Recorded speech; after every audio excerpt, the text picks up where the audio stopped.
LinkedIn profile ఇది. ఇందులో ఏం చెప్తున్నాడంటే, నేను చైర్మన్ గా ఉన్నాను టెసరాక్ట్ అనే ఒక కంపెనీకి అని చెప్పి కొండలరెడ్డి గారు ఇలా స్పష్టంగా రాశారు. టెసరాక్ట్ అడ్వాన్స్డ్ సిస్టమ్స్ కి, భూపాల్ ఇన్ఫ్రాస్ట్రక్చర్ కి నేను బాధ్యుడిని అని చెప్పి కొండలరెడ్డి గారు రాసుకున్న వారి లింక్డ్ఇన్ ప్రొఫైల్ ఇది.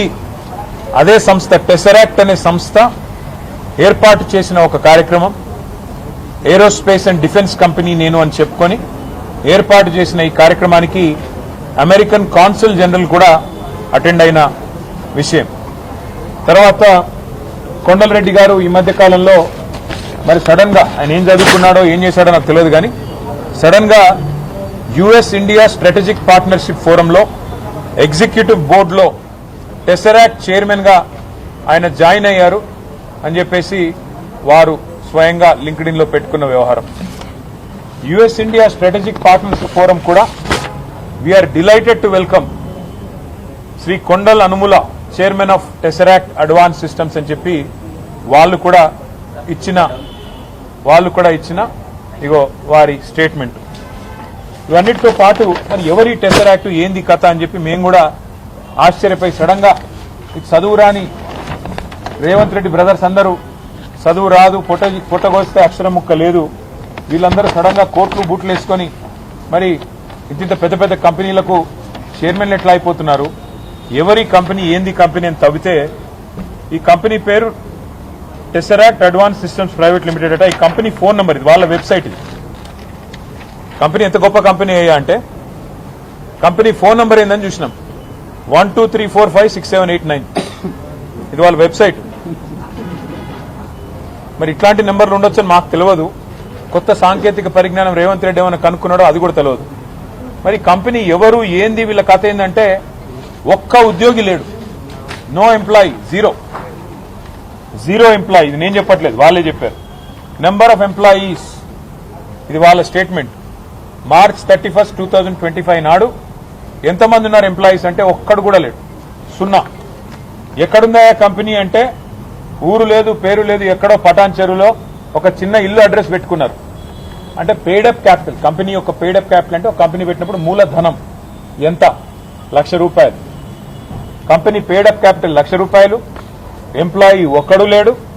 చైర్మన్ ఎవడయ్యా అంటే అనుముల కొండలరెడ్డి.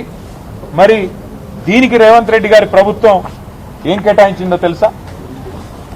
1 కాదు 2 కాదు, రేవంత్ రెడ్డి గారి ప్రభుత్వం ఇవాళ విలువైన 200 కోట్ల రూపాయల విలువైన 5 ఎకరాల భూమిని ఈ ₹1,00,000 పెయిడప్ క్యాపిటల్ ఉన్న కంపెనీకి కేటాయించి అతి పెద్ద కుంభకోణానికి పాల్పడ్డది. ఇది మొదటిది కాదు, ఇది అనుముల కొండలరెడ్డి వ్యవహారం.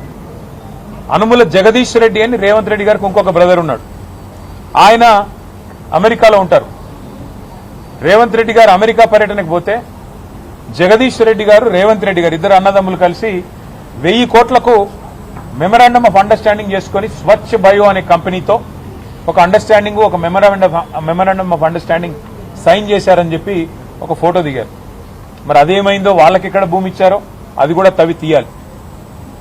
అట్లాగే రేవంత్ రెడ్డి గారి brother in law Srujan Reddy, ఆయనకు ఇవాళ అమృత్ కాంట్రాక్టులు 1,137 కోట్ల అమృత్ కాంట్రాక్టులు వారికి ఇస్తా ఉన్నారు రేవంత్ రెడ్డి గారి ప్రభుత్వం, మోడీ గారి ప్రభుత్వం కలిసి. అట్లాగే రేవంత్ రెడ్డి గారి ప్రభుత్వం, మోడీ గారి ప్రభుత్వం కలిసి నడుపుతున్న సింగరేణిలో ఇవాళ సృజన్ రెడ్డి గారి కనుసన్నల్లోనే మొత్తం నడుస్తా ఉన్నది.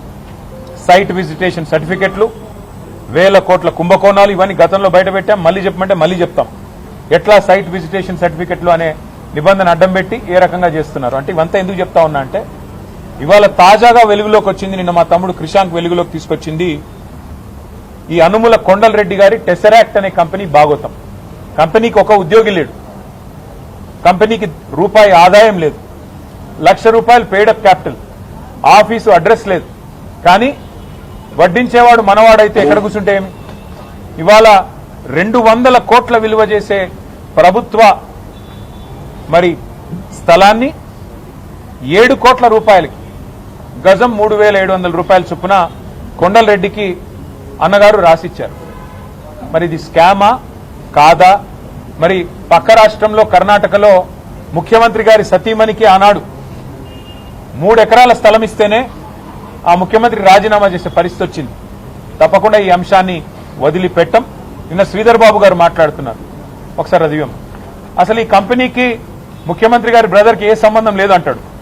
మరి కంపెనీకి ముఖ్యమంత్రి గారి బ్రదర్కి ఏ సంబంధం లేకపోతే చైర్మన్ అని ఆయననే ఎట్లా రాసుకున్నాడు? నెంబర్ 1 చైర్మన్ ఆయన, CEO వాళ్ళ కొడుకు. ఈ కొడుకు వాళ్ళ చిన్నపిల్లడు కాబట్టి నేను ఆయన జోలికి పోను. కానీ చైర్మన్ అనుముల కొండల్ రెడ్డి, నేను చెప్పట్లా, USIPF వాళ్ళు చెప్తా ఉన్నారు.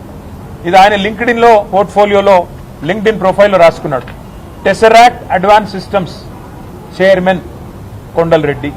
మరి మంత్రి గారు సిగ్గు లేకుండా బుకాయిస్తుంటే ముఖ్యమంత్రి తమ్ముడికి ఈ భూ కేటాయింపులకు ఏ సంబంధం లేదు అని దులుపుకుంటే ఎట్లా కుదురుతుంది మంత్రి గారని నేను అడుగుతా ఉన్నా శ్రీధర్ బాబు గారు. అసలు ఇవన్నీ మీకు తెలిసి జరుగుతున్నాయా మంత్రి గారు? మీకు అసలు మీ శాఖ మీద పట్టుందా? మీ శాఖలో ఏం జరుగుతుందో మీకు తెలుసా? లేదా ముఖ్యమంత్రి గారి ఆఫీస్ నుంచి ఒత్తిడి చేసి 2 ఫోన్లు చేయంగానే మీరు బలవంతంగా ఏదో ప్రెస్ మీట్లు పెట్టి తప్పించుకునే ప్రయత్నం చేస్తా ఉన్నారా? ఎవరిని వదిలిపెట్టం. ఈ భూ కేటాయింపులు ఏది కూడా వదిలిపెట్టం. తప్పకుండా ఇవన్నీ కూడా ప్రజల ముందు పెట్టడంతో పాటుగా, అంటే ఇవాళ ముఖ్యమంత్రి గారి బ్రదర్స్ అయితే ఏదైనా చేయొచ్చా? అనుముల తిరుపతి రెడ్డి గారేమో కొడంగల్లో ఏ అధికారిక హోదా లేదు ఆయనకు. ఇలా ఒకవైపు కలెక్టర్లు, ఇంకోవైపు ఎస్పీలు కూర్చొని ఈయన గారు అధికారిక కార్యక్రమాల్లో ఇవాళ అధికారిక ప్రారంభోత్సవాలు చేస్తూ కొడంగల్ నియోజకవర్గంలో అన్అఫీషియల్ ఎమ్మెల్యేగా ఆయన కూడా ఇష్టానుసారంగా కొడంగల్ నియోజకవర్గంలో చేస్తా ఉన్నాడు. నిన్నగాక మొన్న పారిశ్రామిక ఏదో పార్క్ కడుతున్నాము అని చెప్పి ముఖ్యమంత్రి గారి అల్లుడు కోసం ఆయన పార్ట్నర్ గా ఉన్న మ్యాక్స్ బిఎన్ ఫార్మా అనే కంపెనీ కోసం కొడంగల్లో గిరిజనుల భూముల్లో హక్కున్నారు లగచర్లు. ఆ లగచర్ల భూముల కోసం ఏదైతే భూసేకరణ చేసినారో అక్కడ ప్లాట్లు ఇచ్చే కార్యక్రమానికి ముఖ్య అతిథి అనుముల తిరుపతి రెడ్డి. ఎవరి అనుముల తిరుపతి రెడ్డి? ఒక వార్డు మెంబరా, ఒక కౌన్సిలరా, ప్రజాప్రతినిధా? ఏ హోదాలో ఇవాళ కూర్చుంటున్నారు? మరి ఇదేనా మీరు చెప్పిన ప్రజాపాలన? అనుముల తిరుపతి రెడ్డి, అనుముల జగదీష్ రెడ్డి, అనుముల కొండల్ రెడ్డి, సత్యారెడ్డి, వీళ్ళేనా మరి ముఖ్యమంత్రి గారి కుటుంబమే నడుపుతున్న పరిపాలన ప్రజాపాలన? ముఖ్యమంత్రి గారి కుటుంబం దోపిడీ చేస్తే ఇవాళ మంత్రులు వంతపాడడమే ప్రజాపాలన? మేము అందుకే ఈ అంశాన్ని వదిలిపెట్టాం. రాష్ట్ర గవర్నర్ను కూడా తొందరలోనే కలుస్తాం. తప్పకుండా ఈ విషయంలో తప్పకుండా విచారణ జరిపించాలని వారిని కూడా కోరుతాం. అవసరమైతే ఎట్లా అయితే కర్ణాటకలో లోకాయుక్తకు పోయారో, కోర్టులకు పోయారో, ఇక్కడ కూడా పోతాం. నేను వాళ్ళు ఒకటే అడుగుతా ఉన్నా, నాకు చాలా ఆశ్చర్యంగా కూడా ఉంది. మీరు ఈ రాష్ట్రంలో అనుముల కొండలరెడ్డి గారి కంపెనీ కాకుండా వేరే కంపెనీ ఇట్లాగే, ఇప్పుడు రేపు మా శ్రవణ్ గారు ఉన్నారు, 1 లక్ష రూపాయలు పెట్టి ఒక కంపెనీ పెడతాడు, నాకు కూడా ఒక 5 ఎకరాల స్థలం ఇవ్వండి అంటే ఇస్తారా? ఇచ్చే పరిస్థితి ఉందా? కొండలరెడ్డి ఒక్కనికి స్పెషల్ రూల్స్, తిరుపతి రెడ్డికి స్పెషల్గా ప్రివిలేజెస్, ప్రోటోకాల్స్, ఏ అధికారిక హోదా లేకపోయినా, అనుముల జగదీష్ రెడ్డికి 1000 కోట్ల MOUలు, సూదిని సృజన్ రెడ్డికి ఇవాళ 1000 కోట్ల కాంట్రాక్టులు, సత్యనారాయణ రెడ్డికి ఇవాళ మెడికవర్ హాస్పిటల్స్, మ్యాక్స్ బిఎన్ ఫార్మాలు, ఇవన్నీ కూడా ప్రజల ముందు బయట పెడతాం. ఇవాళ వీళ్ళు చేస్తున్న విచ్చలవిడి దోపిడి ఒక ముఖ్యమంత్రి గారికి పరిమితం కాలేదు దోపిడి, వాళ్ళ మంత్రులు కూడా. ఇప్పుడు మరిగా ఆ ఒక దగ్గర మేస్తే దూడ ఇంకో దగ్గర మేయదు కదా, మంత్రులు కూడా ఒకటే పనిలో ఉన్నారు. వాళ్ళ పొంగులేటి శ్రీనివాసరెడ్డి గారి రాష్ట్రంలో మంత్రి, ఆయన కొడుకు హర్ష, ఆయన చేస్తున్న దోపిడి, బెదిరిస్తున్న విదంతాలు గతంలోనే బయటపెట్టాం వట్టినాగులపల్లిలో, ఇతర చోట్ల. అది మాత్రమే కాదు, పొంగులేటి శ్రీనివాసరెడ్డి మంత్రి, ఆయన కొడుకు కంపెనీకి ఇవాళ రేవంత్ రెడ్డి గారి కాన్స్టిట్యున్సీ కొడంగల్లో 1000 కోట్ల కాంట్రాక్ట్. ఏం నడుస్తుంది ఈ రాష్ట్రంలో? ఇవన్నీ కూడా గవర్నర్ గారిని, అట్లాగే లోకాయుక్తని, అట్లాగే ఆఫీస్ ఆఫ్ ప్రాఫిట్ అనే నిబంధన కూడా ఈ దేశంలో ఉంది. మరి ఇవన్నీ కూడా ఈ రాష్ట్రంలో మాత్రం చెల్లుబాటు కావట్లేదు. ఈ రాష్ట్రంలో మాత్రం అనుముల రాజ్యాంగం, మరి అనుముల అన్నాదమ్ముల సామ్రాజ్యంలాగా నడుస్తూ ఉన్నది. కాబట్టి ఇవన్నీ కూడా తప్పకుండా మరి వివిధ వేదికల ద్వారా బయట పెడుతూ ముందుకు పోతాం. ముందుగా ఈ టెసరాక్ట్ అడ్వాన్స్ సిస్టమ్స్ ఎవరిది? ఇందులో మరి కొండలరెడ్డి గారు లేకపోతే చైర్మన్ గా ఎట్లా USIPF లో కూర్చున్నాడు? ఆయన చైర్మన్ కాకపోతే లింక్డ్ఇన్ లో ఆయన ఎందుకు రాసుకున్నాడు? ఆయన కొడుకు సీఈఓ కాకపోతే ఎందుకు మరి ఆయన ఇంటర్వ్యూలు ఇస్తున్నాడు? ఇవన్నీ కూడా బయట పెట్టాల్సిన అవసరం ఉంది. ఈ బినామీ బాగోతాలు, అట్లాగే ఈ టెసరాక్ట్ అడ్వాన్స్ సిస్టమ్స్ అనే షెల్ కంపెనీ ఏదైతే ఉన్నదో దీన్ని అడ్డం పెట్టుకుని రేవంత్ రెడ్డి గారు సంపాదిస్తున్న 100 కోట్ల రూపాయలు, స్వచ్ఛ బయో అనే కంపెనీతో చేసుకున్న ఒప్పందాలు, అట్లాగే సృజన్ రెడ్డి గారు చేస్తున్న కార్యక్రమాలు, ఇవన్నీ కూడా మొత్తంగా బయట పెట్టేదాకా వదిలిపెట్టం. ఈ షెల్ కంపెనీల బాగోతాన్ని, మీ దోపిడీని, 1000 కోట్ల దోపిడీని, రేవంత్ రెడ్డి గారి కుటుంబ దోపిడీని తప్పకుండా వదిలిపెట్టమనే మాట మరొకసారి తెలియజేస్తూ thank you. Well, the matter is very simple.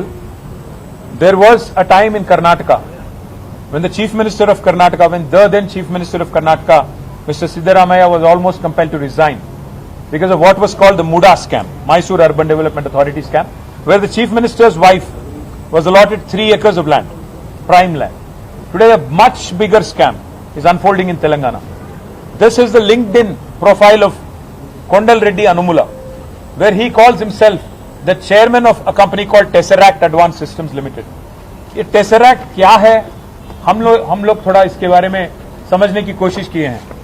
Tesseract Advanced Systems क्या चीज है, हमने जब कोशिश की, हमने सोचा कि इनका जो भी मतलब डाटा होगा उनके खुद के वेबसाइट पे तो होगा, तो खुद का अगर वेबसाइट अगर देखा Tesseract का, तो उसमें फोन नंबर लिखा गया 12345678 9. अभी ये कैसी कंपनी है शायद इससे आपको अंदाजा हो जाएगा. साथ ही साथ हमने थोड़ा प्रोफाइल भी इनकी पढ़ने की कोशिश की, तो इसमें लिखा गया कि कितने एम्प्लॉइज हैं हमने ढूंढा. एम्प्लॉइज उनके खुद का रिपोर्ट है, एनुअल रिपोर्ट है, एम्प्लॉई एक भी नहीं है, no employee of this company. और साथ ही साथ हमने कोशिश की कि कौन है ये कोंडल रेड्डी, सेम आदमी है कि कोई और है. तो कोंडल रेड्डी साहब यूएसआईपीएफ के मीटिंग में बैठे हुए हैं, यूएसआईपीएफ में शामिल हो गए स्ट्रेटेजिक इंडिया पार्टनरशिप फोरम में. किस नाते, किस होदा में? टेसरैक्ट एडवांस सिस्टम्स चेयरमैन होने के नाते उनको इसमें दर्जा मिला और इसमें भाग होने का मौका मिला. फिर बाद में हमने ढूंढा कि है कहां ये टेसरैक्ट एडवांस सिस्टम्स लिमिटेड. इसका एक इस शेल कंपनी का एक एड्रेस दिया हुआ है, कोई पटानचेरू में एक घर है, एक फ्लैट है, उसका एड्रेस दिया हुआ है. और इस कंपनी को 5 एकड़ कीमती जमीन, 200 करोड़ वाला जमीन, 200 करोड़ मार्केट वैल्यू वाला जमीन इस कंपनी को 7 करोड़ में दे दिया गया. अब जिस कंपनी का पेड अप कैपिटल है 1 लाख, जिस कंपनी का एक एम्प्लॉय नहीं, क्या इनका इतना मतलब इंपॉर्टेंस था कि गवर्नमेंट ने उनको 5 एकड़ जमीन जो किसानों से हड़प के, किसानों को डरा के धमका के जो जमीन लिया रावीराल में, वहां उस जमीन जो आज चीफ मिनिस्टर बार बार कहते हैं ना फ्यूचर सिटी, उस फ्यूचर सिटी के बगल में दिया गया है जमीन. 200 करोड़ का जमीन 7 करोड़ में चीफ मिनिस्टर के भाई होने के नाते उनको दिया गया. तो इससे बड़ा स्कैम, मूडा स्कैम से भी बड़ा स्कैम यहां पे है.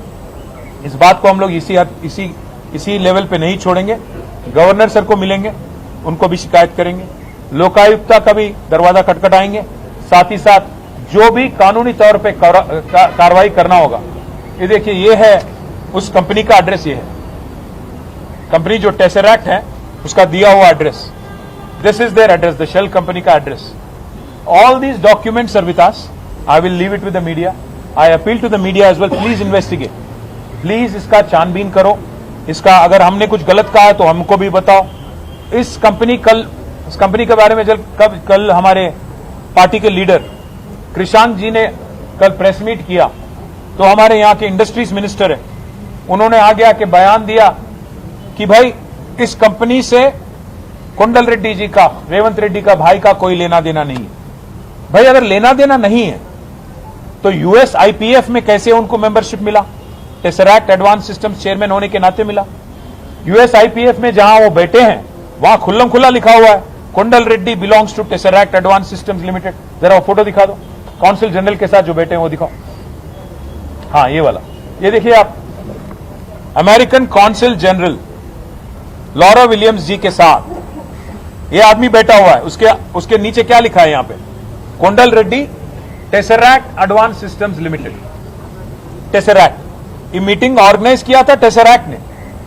अगर कोंडल रेड्डी का कोई लेना देना नहीं है टेसरैक्ट के साथ, किस ओहदे में बैठा वहां पे? क्या है ये आदमी? चीफ मिनिस्टर का भाई है तो कुछ भी हो सकता है, कुछ भी कर सकते हैं. तो इसलिए हम कह रहे हैं ये मूडा स्कैम से भी बड़ा स्कैम है, इसको हम छोड़ेंगे नहीं। इसका अल्टीमेट कंक्लूजन लॉजिकल यही होगा कि इमीडिएटली एक्शन लेना पड़ेगा चीफ मिनिस्टर पे और जिन ऑफिसरों ने इनको एक शेल कंपनी को लैंड दिया सब पे एक्शन लेना पड़ेगा, कार्रवाई करना पड़ेगा। So the company's defense is that they are in operation since 2023 and they follow due process to get this particular land. It took them almost 15 months to get this. Due process क्या चीज होता है? 1 lakh paid up capital वाला company जैसा chief minister अपना भाई बन गया वहां पे, तो 5-5 एकड़, 10-10 एकड़, 50 एकड़, 500 एकड़ कुछ भी ले लेंगे। आपकी औकात क्या है? आपके कितने ऑर्डर है? वैसे अगर ड्यू प्रोसेस फॉलो किया तो छुपा क्यों रहे हो कि अनुमुला कोंडल रेड्डी आपका चेयरमैन है? एक तरफ कोंडल रेड्डी साहब लॉरा विलियम्स जी के साथ बैठते हैं कौंसिल जनरल के साथ चेयरमैन बन के, दूसरे तरफ मंत्री जी बोलते हैं कि नहीं कुछ नहीं है उनका इसमें। क्या सच है? कोंडल रेड्डी जो बोल रहे हैं वो सच है, तो कोंडल रेड्डी क्यों नहीं सामने आ रहे हैं? इस कंपनी के साथ मेरा कुछ लेना देना नहीं है। रेवंत रेड्डी क्यों नहीं सामने आ रहे हैं? ड्यू प्रोसेस अगर फॉलो किया, मैं आशीष में सीधा सवाल, आज हमारे श्रावण भाई 1 लाख रुपए के साथ एक कंपनी फ्लोट करते हैं, क्या आप 5 एकड़ जमीन दे दोगे 200 करोड़ वाला 7 करोड़ में? काय का ड्यू प्रोसेस?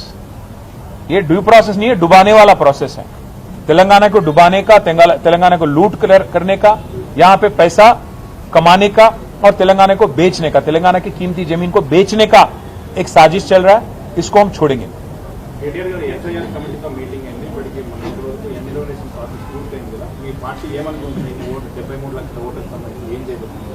దాదాపు 74 లక్షల ఓట్లు మరి ఇంతవరకు అన్కలెక్టబుల్ గా ఉన్నాయి, అంటే అక్కడి నుంచి రెస్పాన్స్ రాలేదు. మొత్తం తెలంగాణలో ఉన్న ఓట్లు ఈ ఎస్ఐఆర్ ప్రక్రియ ప్రారంభం కాకముందు 3,39,00,000. అందులో ఇప్పుడు దాదాపు 74 లక్షల ఓట్లు తొలగించబడబోతున్నాయి అనేది కొంత ఆందోళన కలిగించే పరిణామంగానే మేము చూస్తా ఉన్నాం. అట్లాగే ఒక 60 లక్షల ఓట్లలో అనామలీస్ ఉన్నాయి అంటున్నారు. అంటే ఓవరాల్ గా చూస్తే కేవలం 2 కోట్ల ఓట్లు మాత్రమే ఇప్పటికీ ఎస్ఐఆర్ ప్రక్రియ ముగిసిన తర్వాత మరి కరెక్ట్ గా ఉన్నాయి. మిగతా అంతా కూడా కొన్ని పోయే అవకాశం ఉంది, కొన్ని తప్పుల తడకగా ఉన్నాయని చెప్పి ఎలక్షన్ కమిషన్ చెప్తా ఉన్న సమాచారం. అయితే 17 నాడు, ఆగస్టు 15 నాడు ముసాయిదా ప్రచురిస్తారని చెప్తున్నారు, ఓటర్ లిస్ట్ ప్రచురిస్తారని చెప్తున్నారు. ఆ రోజు తర్వాత ఏం చేయాలి అనే దాని మీద జిల్లాల వారీగా సమావేశాలు పెట్టుకోవాలనుకున్నాం, జిల్లాల వారీగా మా నాయకత్వంతో.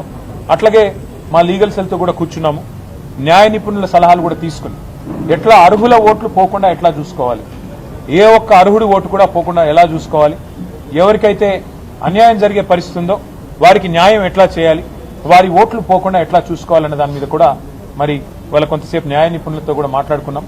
మరి 13, 14 తారీఖుల్లో కొన్ని సమావేశాలు పెట్టుకోవాలనుకున్నాం. పెద్దలు కేసీఆర్ గారితో ఒకసారి మాట్లాడిన తర్వాత ఆ సమావేశాల యొక్క మరి సరళి కూడా వెల్లడిస్తాము. ఆ సమావేశాల్లో ఏమేమి చర్చించబోతా ఉన్నామో కూడా మళ్ళీ చెప్తాం. కానీ స్పష్టంగా మేము చెప్పేది ఏమంటే కొంత అర్హుల ఓట్లు కూడా తొలగించినట్టుగా కనబడతా ఉంది. అర్హులకు అన్యాయం జరగకుండా తప్పకుండా న్యాయపరంగా ఏం చేయాలి, పార్టీ పరంగా ఏం చేయాలి, మా పార్టీ యంత్రాంగాన్ని ఎట్లా యాక్టివేట్ చేయాలి, ఇవన్నీ కూడా జిల్లాల వారీగా జరిగే సమావేశాల్లో నిర్ణయం తీసుకుంటాం. తప్పకుండా అర్హులకు న్యాయం జరిగేదాకా మా పార్టీ తరఫున పోరాటం.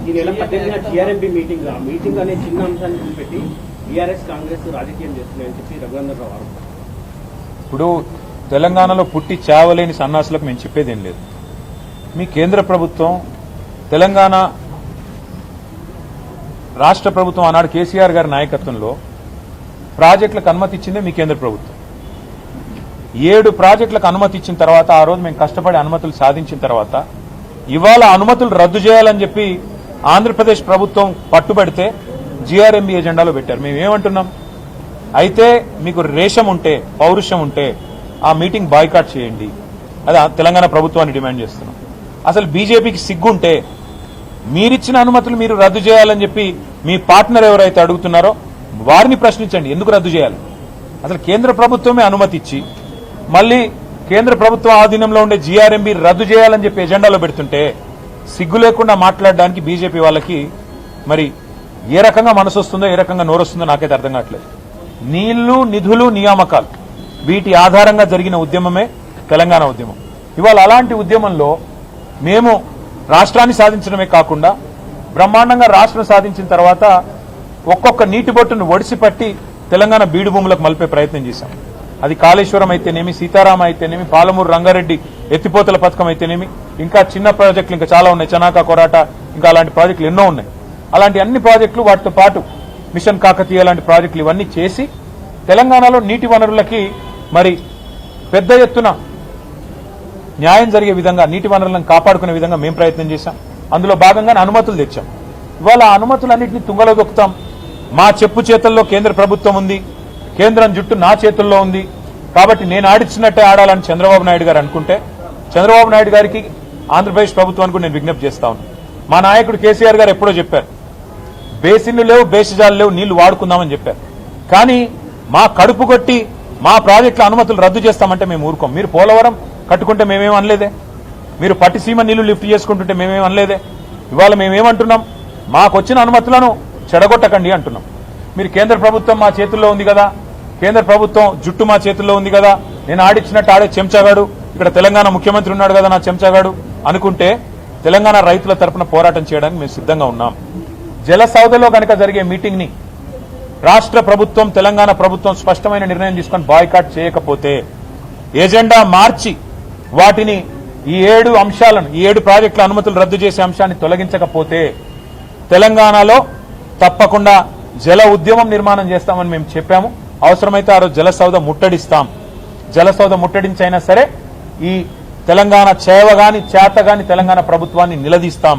తెలంగాణ రైతుల తరపున బీఆర్ఎస్ పార్టీ ముందుండి పోరాటం చేస్తుంది, వదిలిపెట్టదనే మాట మీకు తెలియజేస్తాం. 8+8 అని మేము ఉత్తగానే అనలేదు. 8 మంది బీజేపీ ఎంపీలు, 8 మంది కాంగ్రెస్ ఎంపీలు నిన్న పార్లమెంటులో కేంద్ర ప్రభుత్వం పక్క రాష్ట్రంలో ఉండే కెన్ బెత్వా ప్రాజెక్టుకు జాతీయ హోదా ఇచ్చింది. ఇవతల ఆంధ్రాలో పోలవరం ప్రాజెక్టుకు జాతీయ హోదా ఇచ్చింది. కర్ణాటకలో అప్పర్ భద్రా ప్రాజెక్టుకు జాతీయ హోదా ఇచ్చింది. కానీ తెలంగాణలో ఒక్క ప్రాజెక్టు కూడా ఇవాళ వరకు, అటు కాళేశ్వరం కానీ, ఇటు పాలమూరు రంగారెడ్డి ఎత్తిపోతల పథకం కానీ మేము 10 ఏళ్లు అడిగాం, జాతీయ హోదా ఇవ్వలేదు. నిన్న సిగ్గు లేకుండా కేంద్ర ప్రభుత్వం పార్లమెంట్ సమావేశాల్లోనే మేము జాతీయ హోదా పాలమూరు రంగారెడ్డి ఎత్తిపోతల పథకానికి ఇవ్వం అని చెబితే కూడా చావలేని చేతగాని కాంగ్రెస్ బీజేపీ ఎంపీలు ఒక్కరు కూడా లేచి మాట్లాడలేదు. ఎట్లా ఇవ్వరు? మీరు మీ భారతీయ జనతా పార్టీయే కదా పాలమూరులో జరిగిన బహిరంగ సభలో హామీ ఇచ్చింది, జాతీయ హోదా ఇస్తామని చెప్పింది మీరే కదా అని నిలదీసే సత్తా కూడా ఇవాళ అక్కడ ఉన్న ఎంపీలకు లేదు. ఎందుకంటే అక్కడ గులాబీ కండువా కప్పుకున్న ఎంపీలు లేరు. అది ఇవాళ తెలంగాణ చేసుకున్న మరి దురదృష్టంగా నేను భావిస్తూ, మరి ప్రజలు అర్థం చేసుకోవాలి, రైతులు అర్థం చేసుకోవాలి. తెలంగాణ ప్రజల ప్రయోజనాల కోసం పోరాడే వాళ్ళు, పేగులు దిగేదాకా కొట్లాడే వాళ్ళు, రాజీ లేని పోరాటం చేసేవాళ్ళు ఒక్క బీఆర్ఎస్ పార్టీ వాళ్ళు మాత్రమే. కాంగ్రెస్ బీజేపీలకు ఓటేసి 8 మంది వాళ్ళని 8 మంది వీళ్ళని ఎంపీలుగా పంపి కత్తి వాళ్ళ చేతికి ఇచ్చి యుద్ధం మమ్మల్ని చేయమంటే ఎలా చేయాలి అర్థం చేసుకోమని కోరుతూ, భవిష్యత్తులోనైనా మరి తెలంగాణ కోసం రాజీ లేకుండా పోరాటం చేసే వాళ్ళని మాత్రమే ఎన్నుకోవాలని నా ప్రార్థన. Thank you. చేయాల్సిన పని చేయకుండా ఇవాళ ప్రజల దృష్టి మళ్లించడానికి పంపు లాంచ్ చేయవా స్వామి, పంపు లాంచ్ చేసి నీళ్ళు ఎత్తిపోయేవాయా అంటే కన్నెపల్లి మోటార్ లాంచ్ చేయడు. తర్వాత వర్షం పడింది, వర్షాలు పడ్డ తర్వాత ఇవాళ యాగాలు చేస్తున్నాడు. ఆయన బాధల్లో ఒకటే శ్రీనివాస్, ఆయన బాధ ఏమంటే నీళ్ళు ఇస్తే యూరియా ఇవ్వాలి, యూరియా ఇస్తే పంటలు పండుతాయి, పంటలు పండితే మళ్ళీ కొనుగోలు చేయాలి, కొనుగోలు చేయాలంటే మద్దతు ధర ఇవ్వాలి, ఆ తర్వాత మళ్ళీ బోనస్ ఇవ్వాలి. ఇదంతా ఇచ్చుడెందుకు? సపరేక నీళ్ళు ఇవ్వకుండా ఎగ్గొడితే అయిపోతుందని చెప్పి ఇక్కడ నార్లాపూర్ పంపు లాంచ్ చేయడు, అక్కడ కన్నెపల్లి పంపు లాంచ్ చేయడు. వర్షం పడ్డది కాబట్టి ఇవాళ మళ్ళీ కొత్త కలరింగ్ ఇచ్చి నేనేదో చేస్తున్నా, నేను చేయడం వల్లనే వర్షం పడ్డది అన్నట్టు. ఇదే మహానుభావుడు కదా దేవతల మీద ఒట్టు పెట్టింది, ఒట్టు పెట్టి రుణమాఫీ మాట తప్పింది ఇదే మహానుభావుడు. కాబట్టి వర్ణ యాగాలు కాదు చేయాల్సింది ముఖ్యమంత్రి గారు. యాగం చేస్తే తప్పులేదు, కానీ యాగంతో పాటు చేయాల్సిన పని చేయాలి. దైవ ఆశీర్వాదానికి మానవ ప్రయత్నం తోడవ్వాలి. మానవ ప్రయత్నం ఏం చేయాలి? పంపులు ఆన్ చేయాలి. వర్షం పడుతుంటే కిందికి నీళ్లు పోకుండా, గురువు గారికి గురుదక్షిణ ఇవ్వకుండా ఇక్కడ మన రైతాంగానికి దండం పెట్టి నీళ్లు ఇచ్చే పరిస్థితి తెస్తే మంచిది. Thank you. ఇలాంటి మరిన్ని వీడియోల కోసం మా యూట్యూబ్ ఛానల్ ను లైక్ చేసి సబ్స్క్రైబ్ చేసుకోండి.